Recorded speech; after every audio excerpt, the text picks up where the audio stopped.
추수감사 주일 오후에 우리에게 가장 어울리는 것이 무엇일까? 여러분 혹시 생각해 보셨습니까? 추수감사 주일을 보내면서 우리가 예배를 드리고요, 감사도 많이 올려드렸고, 또 우리 자녀들과 같이 우리가 감사하며 하나님 앞에도 나아갔고, 또 맛있는 점심도 먹었고, 또 여러 우리 식구들과 그리고 우리 지체들과 형제와 자매들과 함께 교제를 했는데, 그 추수감사절 오후에 우리에게 제일 어울리는 것이 무엇일까? 본래 우리 찬양대 헌신예배가 찬양예배가 두 번째 주였었죠, 그렇죠?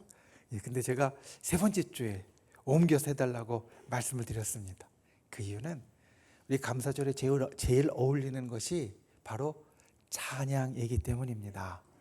우리가 지난주에 함께 살폈던 말씀, 여러분 혹시 기억하십니까?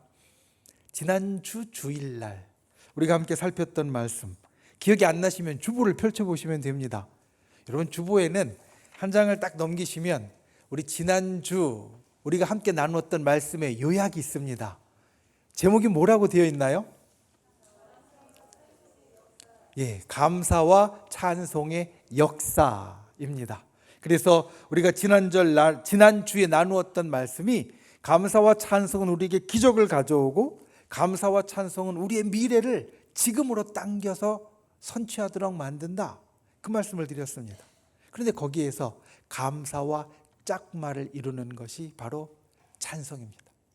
여러분, 감사와 가장 잘 어울리는 말은 찬송입니다. 왜냐하면 감사가 우리의 입술 가운데 있을 때, 그 감사가 사람들 앞에서나 하나님 앞에서나 그 즐거움이, 기쁨이 가장 쉽게 그리고 가장 아름답게 표현되는 것이 노래이고 찬송이기 때문입니다. 그래서 오늘 추수감사절 오후에 우리 감사의 짝꿍과 같은 찬송으로 우리가 함께 예배를 드립니다.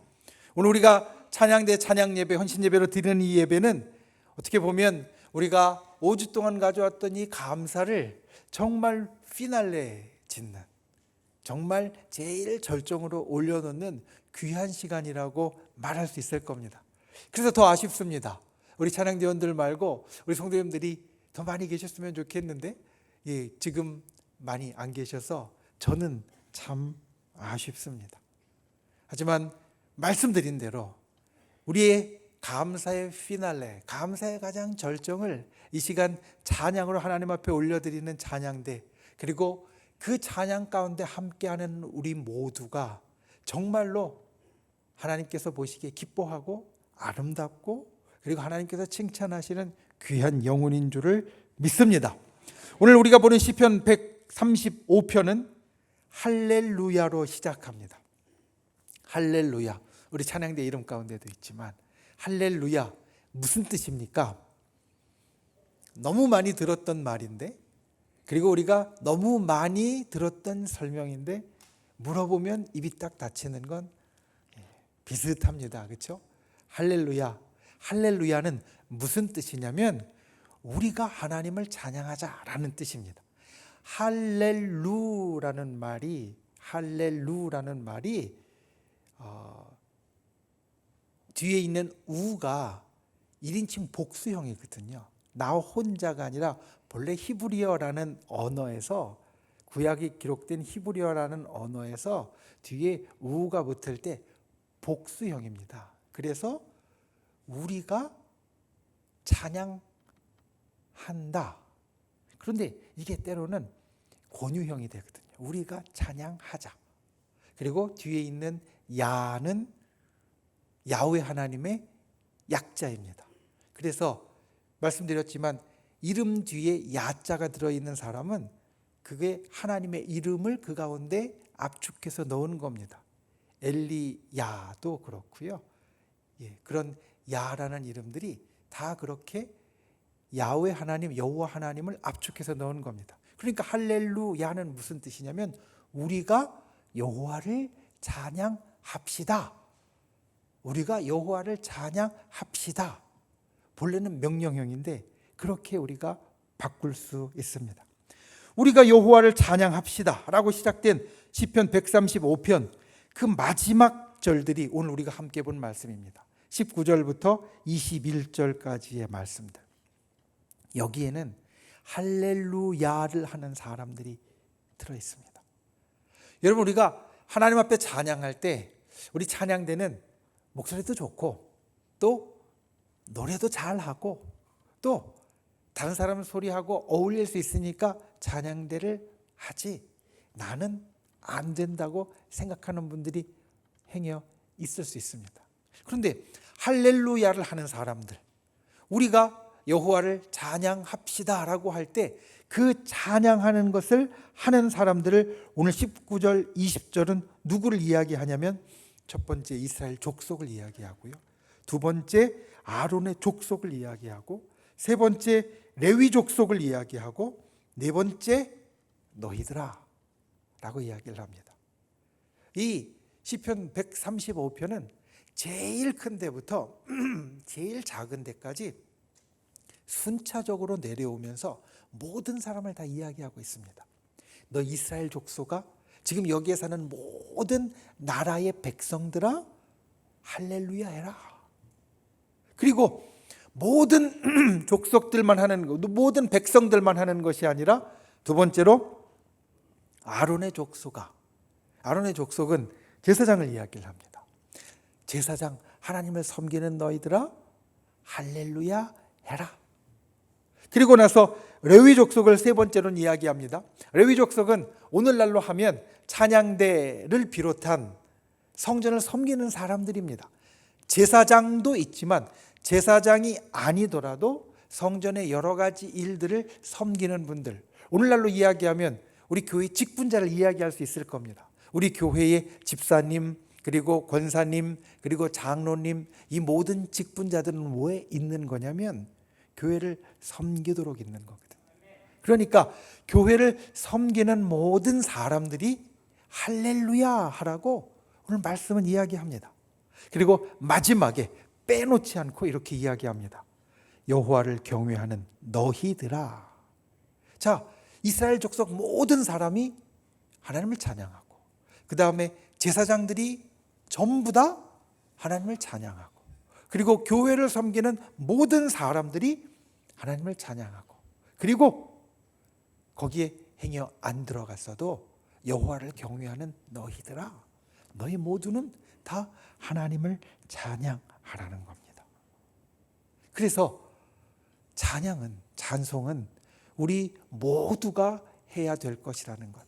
할렐루야는 할렐루야는 어느 한 사람이나 어느 몇 사람이 할 것이 아니라 우리 모두가 해야 될 것이라는 걸 시편 135편은 우리에게 이야기합니다.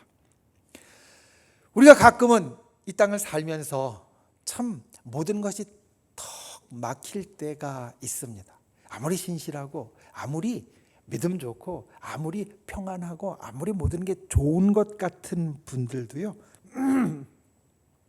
정말 아무 소리도 안 나오고, 정말 기도를 그렇게 잘하는 분이 기도도 안 나오고, 정말 망연자실하게 아무것도 못하고 손 놓고 있을 때가 있습니다. 목사님, 저도 그럴 때가 있고요, 우리 장로님들이나 권사님, 집사님, 성도님들 모두 다 사실 그럴 순간이 있을 겁니다. 그때 여러분 뭘 하십니까? 정말 아무것도 못할 것 같을 때, 아무것도 안 될 때.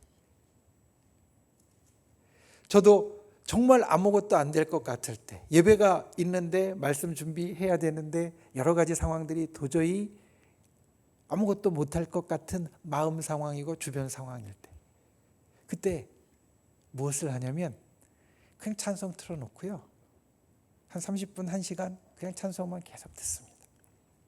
그러면 여러분 그 가사 가운데 마음이 정돈되고요, 마음이 풀리고요, 막힌 게 풀려지고요, 그리고 갈 곳이 보여집니다. 찬송을 우리 믿는 모든 사람에게 하라고 하시는 이유가 사실 거기에 있습니다. 제가 찬양대를 위해서 기도할 때마다 항상 기도하는 것이 있습니다. 우리 찬양대가 찬양하는데 먼저 찬양하는 찬양대원 한 분 한 분이 그 찬양으로 은혜 받고, 그리고 그 은혜로 소리를 낼 수 있게 해달라고. 그냥 소리만 아름답게 하는 게 아니라, 그냥 소리만 듣기 좋게 하는 것이 아니라, 거기에 내 목소리나 내 모습뿐만이 아니라 내 마음이, 내 영혼이, 그리고 내 감동이 거기에 실려져서, 그래서 내가 먼저 가사에 은혜 받고 곡조에 은혜 받고 그 찬양을 부를 수 있게 해달라고. 우리 찬양대를 위해서 기도할 때마다 항상 그 기도를 합니다. 왜냐하면 찬송은 단순히 듣기 좋은 게 아니라 우리의 마음을, 우리의 심령을, 또 우리의 모든 상황을, 형편을 주님의 능력으로 정돈시키고, 그리고 주님의 능력으로 해결하는 역사가 있기 때문입니다. 오늘 우리 찬양대 찬양 예배, 헌신 예배, 그와 같은 능력이, 그와 같은 역사가 우리 모두의 심령 가운데 있기를 예수님의 이름으로 축원을 드립니다. 자, 우리가 찬양할 이유가 있습니다. 오늘 말씀 끝절입니다. 조금 전에 19절과 20절에서 찬양할 사람들, 할렐루야를 할 사람들을 이렇게 이야기한다고 말씀드렸습니다. 이스라엘 족속과 아론 족속과 레위 족속과 그리고 너희 모두. 그리고 나서 마지막 21절 말씀은 이렇게 이 시편 135편을 끝맺습니다. 예루살렘에 계시는 여호와는 시온에서 찬송을 받으실지어다. 할렐루야. 이렇게 끝맺습니다. 우리가 할렐루야 하는데 우리의 할렐루야를 하나님께서 시온에서 받으신다. 여러분, 이 확신으로, 또 이 대답으로 오늘 말씀이 마무리됩니다. 하나님이 우리의 찬송을 받으십니다. 하나님이 우리의 찬송을 받으십니다. 그리고 하나님이 우리의 찬송을 받으시면 우리에게 일이 생깁니다. 어떤 일이 생기냐면 나의 인생이 하나님의 계획과 정렬되어집니다. 여러분, 가끔 차를 운전하시는 분은 보통 때하고 똑같이 똑바로 가고 있는데 차가 괜히 흔들리는 것 같이 느껴질 때가 있습니다. 차가 바퀴가 조금 이 정렬이 틀어지면요, 이 똑바로 돼 있는 정렬이 살짝 틀어지면, 그러면 차는 똑바로 가는 것 같은데 차가 계속 흔들립니다. 이걸 얼라인먼트 본다고 이야기를 하거든요. 정렬을 맞춘다고. 이 정렬이 맞아야 차가 정숙하게, 그리고 흔들림 없이 앞으로 똑바로 갈 수 있는데, 이게 안 맞으면요, 똑바로 가는 것 같은데 계속 흔들립니다. 우리가 찬송을 하나님 앞에 하는데 하나님의 그 찬송을 받으시면 어떤 일이 생기느냐? 나의 인생이 하나님의 계획과 정렬이 됩니다. 그러니까 내 인생이 가는 길에 하나님의 계획이 같이 똑바로 따라오게 됩니다. 그러니 앞으로 가면서 흔들리지 않습니다. 흔들리던 것들이 정비되어지고, 그리고 시끄러웠던 것들이 사라지게 되어지고, 내 인생이 다시 똑바로 정숙하게, 그리고 조용하게 갈 수 있다는 겁니다. 찬송은 하나님께서 받으십니다. 그리고 하나님께서 받으시면 우리의 인생이 하나님과 정렬된다. 이것을 기억하고 우리가 즐겨 찬송하는 분들이 되시기를 바랍니다. 우리 찬양대의 입술 가운데 연습하고 찬양할 때뿐만 아니라 언제나 찬송의 소리가 입술에서 그치지 않는 분들이 되시기를 주님의 이름으로 축원을 드립니다. 그리고 우리가 찬송을 듣는, 오늘 이 예배를 드리는 우리 모든 성도님들 가운데 이 찬양이 우리 찬양대 영혼에서 나오는 찬양으로 우리에게 부딪혀서 우리도 그 가운데 소리를 내고, 또 우리도 주님 앞에 찬송을 드리는 자가 되고, 우리의 인생도 오늘 이 찬양을 통하여서 하나님의 계획과 하나님이 우리 인생을 이끄시는 것과 정렬되어지는 놀라운 역사가 있기를 예수님의 이름으로 축원을 드립니다. 기도하겠습니다. 귀하신 주 하나님, 할렐루야를 원하신다라고 말씀하셨습니다. 우리가 여호와를 찬송합시다. 주님, 할렐루야의 역사가 이 예배 가운데 넘치게 하여 주시옵소서. 우리 모두의 찬송이 주님 앞에 울려 퍼지게 하여 주시옵소서. 그리고 찬송을 받으시는 하나님께서 우리 인생 가운데 역사하시고 우리 인생 가운데 주의 능력을 나타내 주시옵소서. 오늘 찬양대의 찬양을 통하여서 진정 주님 영광 받으시고 우리가 오늘 추수감사 주일을 지내면서 이 감사가 우리의 찬송으로 절정에 이르는 그리고 클라이막스에 이르는 놀라운 은혜를 부어 주시옵소서. 그리고 우리가 이 찬송을 통하여서 하나님께서 우리 인생에 부어주시는 놀라운 축복의 사건들이 우리 찬양대 한 분 한 분과 또 이 예배에 함께하는 모든 성도들의 심령 가운데 넘치도록 채워 주시옵소서. 예수님의 이름으로 기도하옵나이다. 아멘.